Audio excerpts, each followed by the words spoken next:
Human wellness study centre ഓരോ മനുഷ്യരെയും വ്യത്യസ്തരായും വ്യക്തികളായും സമ്പൂർണ്ണ രീതിയിലുള്ള സ്വഭാവ വിശേഷങ്ങളുള്ളവരായിട്ടും പരിഗണിക്കുന്നു.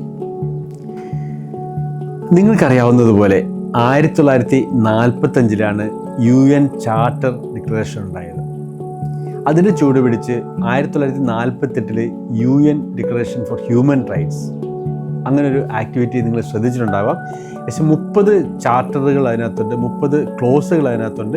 ഓരോ മനുഷ്യരും ജന്മത്തോടുകൂടി ഈ ഭൂമിയിൽ ജനിക്കുന്ന ഓരോ മനുഷ്യർക്കുമുള്ള അവകാശങ്ങൾ എന്തൊക്കെയാണെന്ന് വ്യക്തമായി ലിസ്റ്റ് ചെയ്തിരിക്കുന്നത് ആ യുണൈറ്റഡ് നേഷൻസ് ഡിക്ലറേഷനിലാണ്. നിങ്ങൾക്കത് വായിച്ചു കഴിഞ്ഞാൽ നിങ്ങൾ അത്ര ചെറിയ സംഭവമൊന്നുമല്ല, നിങ്ങൾക്ക് കൃത്യമായിട്ട് മനസ്സിലാകും. ഇതേപോലെ തന്നെയാണ് ഓരോ മനുഷ്യരുടെയും ലൈംഗികത എന്ന് പറയുന്നത്. UN പറയുന്നത് പോലെ ഓരോരുത്തരുടെയും വളരെ സ്വാഭാവികമായ ആരോഗ്യം, അവരുടെ പൊളിറ്റിക്കൽ കാര്യങ്ങൾ, ഇത്തരം കാര്യങ്ങളെല്ലാം ചെയ്യുന്ന പോലെ തന്നെ അവരുടെ സ്വാസ്ഥ്യത്തെക്കുറിച്ച് സംസാരിക്കുന്ന പോലെ തന്നെ ലൈംഗികതയെ കൂടി ഉൾപ്പെടുത്തേണ്ടതുണ്ട്.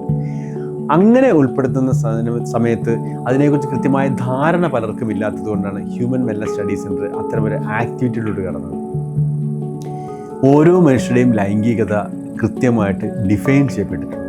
പക്ഷേ അത് അവർക്ക് തന്നെ സ്വയം മനസ്സിലാവുകയോ അവർക്ക് മറ്റൊരാൾക്ക് പറഞ്ഞു കൊടുക്കാൻ പറ്റുന്ന രീതിയിൽ എക്സ്പ്ലെയിൻ ചെയ്യാനോ സാധിക്കാറില്ല. അതുകൊണ്ടാണ് ഹ്യൂമൻ വെൽനസ് സ്റ്റഡി സെൻറ്റർ ലൈംഗിക നീതി, സെക്സ്വൽ ജസ്റ്റിസ് എന്നൊരു ടെർമിനോളജി പുതിയതായിട്ട് ഉണ്ടാക്കിയെടുത്തിട്ടുണ്ട്.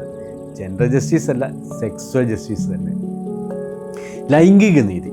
അപ്പോൾ ഈ ലൈംഗിക നീതിയിൽ അധിഷ്ഠിതമായ മനുഷ്യാവകാശ രേഖ human wellness study centre prepare ചെയ്തിട്ടുണ്ട്. ഇതിനകത്ത് 47 പോയിൻറ്റ്സ് ആണുള്ളത്. ഈ 47 പോയിൻറ്റ്സ് ഇതുവരെ ഹ്യൂമൻ വെൽനസ് സ്റ്റഡീസിൻ്റെ പല പല പ്രോഗ്രാമുകളിലൂടെ രൂപപ്പെട്ടു വന്നതാണ്. ഈ 47 പോയിൻറ്റ്സിനെ നമുക്ക് കൃത്യമായിട്ട് മനസ്സിലാക്കാനും അത് കൃത്യമായ ധാരണയോടുകൂടി എല്ലാവർക്കും ബോധ്യപ്പെടുന്നതിലാക്കാനും വേണ്ടി ഹ്യൂമൻ വെൽനസ് സ്റ്റഡീസ് ശ്രമിച്ചുകൊണ്ടിരിക്കുകയാണ്. ഓരോ മനുഷ്യർക്കും അവരുടെ ഇഷ്ടപ്പെടുന്ന രീതിയിൽ, അവർക്ക് ഇഷ്ടപ്പെടുന്ന രീതിയിൽ ഈ ലൈംഗികതയെ അറിയേണ്ടതുണ്ട്, ബോധ്യപ്പെടേണ്ടതുണ്ട്, അത് മറ്റുള്ളവരും അംഗീകരിക്കേണ്ടതുണ്ട്. അപ്പം വളരെ പ്രധാനപ്പെട്ട 47 പോയിൻറ്റ്സാണ് അതിനകത്തുള്ളത്. അതിനകത്ത് ചില കാര്യങ്ങൾ നമുക്കൊന്നുകൂടി ഫൈൻ ട്യൂൺ ചെയ്യേണ്ടതുണ്ട്. അങ്ങനെ ഫൈൻ ട്യൂൺ ചെയ്യാൻ വേണ്ടിയുള്ള ക്യാമ്പുകൾ ഹ്യൂമൻ വെൽനസ് സ്റ്റഡീസിന് ഉടനെ നടത്തുന്നുണ്ട്. അപ്പോൾ ഇതിനകത്ത് താല്പര്യമുള്ള ആൾക്കാരും നമ്മൾ കോൺടാക്ട് ചെയ്യേണ്ടതാണ്. ഓരോ മനുഷ്യരുടെയും അവകാശങ്ങൾ വ്യത്യസ്തരാണ്. ലൈംഗിക സമത്വമല്ല വേണ്ടിയത്. ഈ സമത്വം ഒരു വളരെ തെറ്റിദ്ധരിക്കപ്പെട്ടൊരു വാക്കാണ്. പ്രത്യേകിച്ച് ചില പ്രത്യേക രീതിയിലുള്ള തത്വചിന്തകരാണ് ഈ നമ്മുടെ മുന്നിൽ സമത്വം എന്ന് പറയുന്ന വാക്ക് അടിച്ചേൽപ്പിച്ചിരിക്കുന്നത്. എല്ലാവർക്കും ഈക്വലായിട്ട് ചെയ്യാനുള്ള ഒരു ഓപ്ഷനും ഇല്ല. എല്ലാ മനുഷ്യരും വ്യത്യസ്തരാണ്. അവർക്ക് വേണ്ടിയത് നീതിയാണ്. അപ്പം നമ്മളും ലൈംഗിക നീതിയെക്കുറിച്ചാണ് സംസാരിക്കുന്നത്.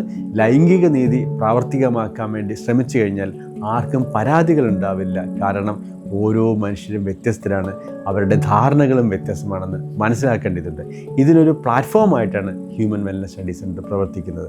അപ്പോൾ നമുക്ക് ഒരുമിച്ച് ശ്രമിച്ചു കഴിഞ്ഞാൽ ഓരോ മനുഷ്യർക്കും വേണ്ട അനുയോജ്യമായ ലൈംഗികത, അതുമായിട്ട് ബന്ധപ്പെട്ട കാര്യങ്ങളെല്ലാം നമുക്ക് പ്രാവർത്തികമാക്കാൻ കഴിയുമെന്ന് മനസ്സിലാക്കേണ്ടതുണ്ട്. നമുക്ക് ഒരുമിച്ച് ശ്രമിക്കാം.